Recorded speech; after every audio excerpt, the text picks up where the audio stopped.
दोस्तों नमस्कार। मैं हूं आपका दोस्त अनिल शर्मा और आज फिर हाजिर हूं आपके सामने एक कहानी लेकर।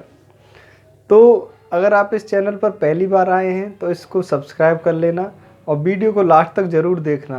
बिकॉज कहानी को अगर आप बीच में छोड़ जाओगे तो जो कहानी का मोरल है वो अधूरा रह जाएगा और आपने जो आधी सुनी वो भी आपका टाइम वेस्ट हो जाएगा। तो कहानी को लास्ट तक ज़रूर देखना। तो चलिए शुरू करते हैं।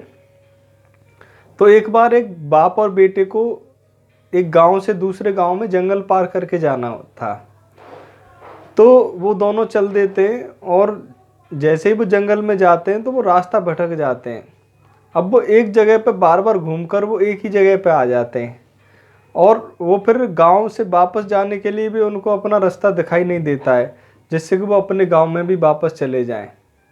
और ऐसे ही करते करते शाम का टाइम हो जाता है और उनको बहुत घबराहट होने लग जाती है। बिकॉज अगर वो रात को जंगल में रह जाएंगे तो जंगली जानवर उनको खा जाएंगे। तो वो बहुत ही घबरा जाते हैं और इधर उधर देखते हैं तो उनको एक झोंपड़ी दिखाई देती है। तो वो फिर इस झोंपड़ी में चले जाते हैं और झोंपड़ी के बाहर उस झोंपड़ी के मालिक के आने का इंतज़ार करते हैं। लेकिन रात बहुत हो जाती है लेकिन कोई वहाँ पर नहीं आता है। तो वो फिर झोंपड़ी में अंदर जाके देखते हैं और जब अंदर जाके देखते हैं तो कुछ खाने पीने के लिए वो देखते हैं, क्योंकि वो बहुत भूखे थे तो उनको खाने पीने के लिए कुछ नहीं दिखाई देता है। फिर अचानक वहाँ पे बहुत सारे बंदर आ रहे होते हैं और जंगली बंदरों को देखकर वो घबरा जाते हैं कि कहीं ये जंगली बंदर उन्हें खा न जाएं और मार न दें। तो वो एक कोठी में छिप जाते हैं। अब जैसे ही वो कोठी में छिप जाते हैं सारे बंदर अंदर आ जाते हैं, क्योंकि जो वो झोंपड़ी थी वो बंदरों की थी और बंदर वहाँ पर शाम के टाइम पे कुछ खाने पीने की व्यवस्था बनाते थे। तो सारे बंदर वहाँ पे आते हैं और वो वहाँ पे खीर बनाते हैं। और जैसे खीर बनाते हैं तो जो खीर की खुशबू है वो लड़के को खीर की खुशबू से बहुत ही ज़्यादा तेज़ भूख लगने लगती है। तो वो अपने पिता से पूछता है कि क्या मैं बंदरों से खीर मांग लूँ। वो कहता है नहीं, अगर बंदरों से खीर मांगोगे तो ये हमें यहीं मार देंगे।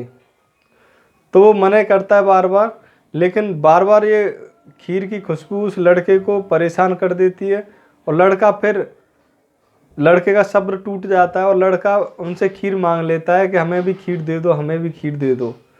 जैसे ही बंदर उनकी आवाज़ सुनते हैं तो बंदरों को लगता है कि यहाँ पे कोई दैत्य की आत्मा आ गई है और वो जैसे ही ये आवाज़ सुनते हैं सारे बंदर भाग जाते हैं। और जैसे ही बंदर बाहर भाग जाते हैं तो बंदरों का जो सरदार होता है, बंदरों का जो मुखिया होता है, वो उनको रोकता है और वो उनसे कहता है कि यहाँ पे कोई दैत्य नहीं है और हम चल रहे हैं वहाँ पे देखते हैं कौन दैत्य है। तो वो सारे बंदर घबरा जाते हैं, लेकिन वो फिर भी क्योंकि बंदरों का मुखिया था, उसका आदेश था, तो उसके कहने पर वो उसके पीछे पीछे चल देते हैं।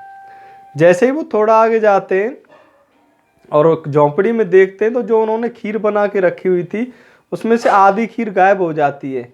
अब ये चीज़ जैसे ही वो सारे बंदर देखते हैं फिर वो भाग जाते हैं वहाँ से और भाग के थोड़ा झोंपड़ी से दूर जाके खड़े हो जाते हैं और वो बोलते हैं कि हम नहीं जाएंगे, क्योंकि ये दैत्यों ने यहाँ पर अपना आक्रमण कर दिया है और हम ये झोंपड़ी में नहीं जाएंगे। तो जो बंदरों का मुखिया होता है वो ओवर कॉन्फिडेंस हो जाता है और ओवर कॉन्फिडेंस में वो ये बोलता है कि चाहे एक दैत्य हो चाहे 1000 दैत्य हो, वो हमारा कुछ नहीं बिगाड़ सकते, तुम चलो। लेकिन कोई भी बंदर उसके साथ नहीं जाता है।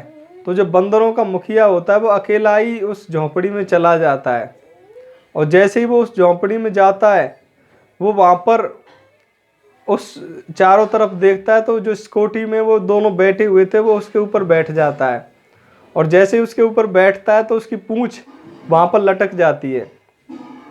अब लड़के के मन में फिर शरारत आती है तो वो अपने पिता से बोलता है कि मैं बंदर की पूंछ पकड़ लूँ। तो वो कहता है कि यार तू तो बिल्कुल मरवाएगा आज। तो फिर भी वो नहीं मानता है, उस बंदर की पूंछ पकड़ लेता है और जैसे ही बंदर की पूंछ पकड़ता है बंदर अपनी पूंछ छुड़ाने की कोशिश करता है और पूंछ छुड़ाने की कोशिश में बंदर भागने की कोशिश करता है तो उसकी पूंछ कट जाती है।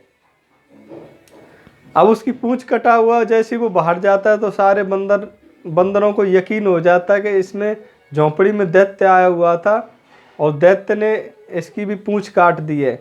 तो ओवर कॉन्फिडेंस में तो उसकी पूंछ कट गई और सारे बंदरों को वहाँ से झोंपड़ी छोड़कर जाना पड़ा। तो कभी कभी ओवर कॉन्फिडेंस में आदमी बहुत ही गलत डिसीजन ले लेता है और वो अपनी खुद की नुकसान कर लेता है। तो ओवर कॉन्फिडेंस नहीं करना है। अगर आप भी कभी ओवर कॉन्फिडेंस करते हो तो आपने भी देखा होगा कि ओवर कॉन्फिडेंस के चक्कर में बहुत से लोग अपना खुद का ही नुकसान कर बैठते हैं। तो लाइफ में कभी भी ओवर कॉन्फिडेंस न करें। कॉन्फिडेंस ज़रूरी है, कॉन्फिडेंस बहुत ही ज़रूरी है। अगर आप कुछ भी काम करना चाहते हो तो आपका सेल्फ कॉन्फिडेंस बहुत मैटर करता है, लेकिन ओवर कॉन्फिडेंस हमेशा नुकसान करता है। ओवर कॉन्फिडेंस कभी भी फ़ायदा नहीं करता है। तो इस कहानी से आपने क्या सीखा वो आप मुझे कमेंट में ज़रूर बताना। अगले वीडियो में फिर आपसे मिलता हूँ, तब तक आप अपना ख्याल रखना। Thank you so much.